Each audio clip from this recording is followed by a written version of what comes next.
संदर्भ में दिनांक 2/7/2024 को थाना सिकंदराबाद पर मुख्य आयोजक देव प्रकाश मधुकर व अन्य व्यक्तियों के विरुद्ध भारतीय न्याय संहिता की धारा 105, 110, 126, 2 223, 238 में अभियोग पंजीकृत किया गया।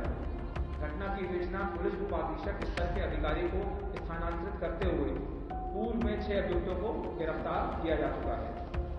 इस घटना के मुख्य आरोपी देव प्रकाश मधुकर की गिरफ्तारी हेतु तमाम प्रयास विफल होने के पश्चात अपर पुलिस महानिदेशक आगरा जोन आगरा द्वारा दिनांक 4/7/2024 को 1 लाख रुपए का इनाम घोषित किया गया था।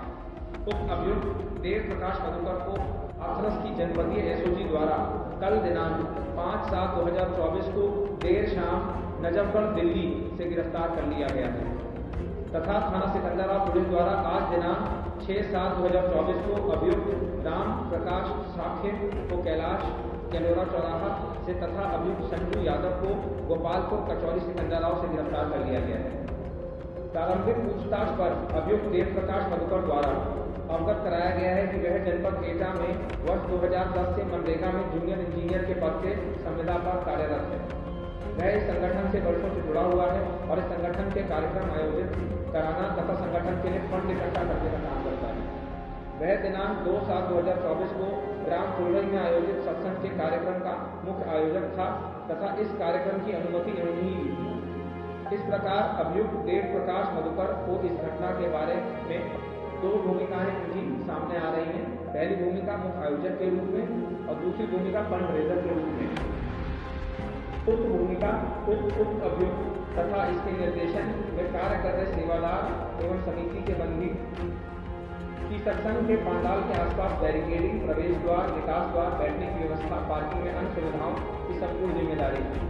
अभियुक्त देव प्रकाश एवं अन्य सेवादारों द्वारा पुलिस प्रशासन को कार्यक्रम स्थल के अंदर किसी भी तरीके के हस्तक्षेप से रोका जाता था।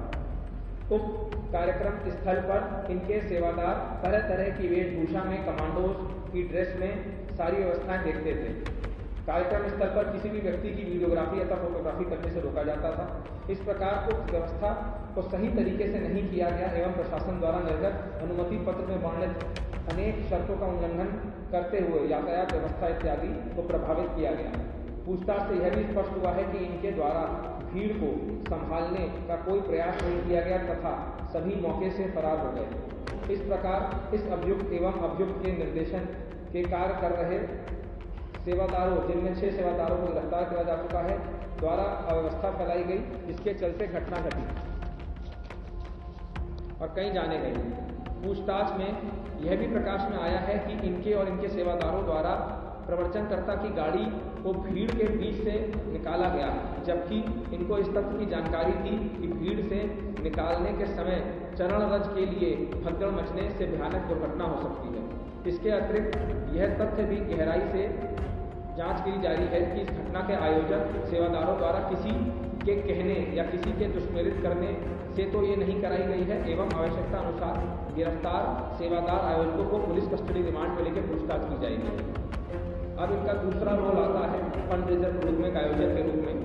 अभियुक्त देव प्रकाश मधुकर इस संगठन में काफी दिनों से जुड़े हुए हैं और संगठन के फंड रेजर का काम करते थे और संगठन को संचालित करना तथा सत्संग इत्यादि करने के लिए पैसा इकट्ठा किया करते थे। पूछताछ से यह भी पता चला है कि विगत कुछ समय पूर्व कुछ राजनीतिक दलों द्वारा इनको संपर्क किया गया था। फंड इकट्ठा करने के संबंध में गहराई से जांच की जा रही है कि कहीं किसी तरीके के कार्यक्रम में इनके संसाधन कोई राजनीतिक पार्टी के द्वारा पोषित तो नहीं करे जा रहे हैं। अब तक की पूछताछ से ऐसा प्रतीत हो रहा है कि कोई राजनीतिक दल अपने राजनीतिक व निजी स्वार्थ के लिए इनसे जुड़ रहा है।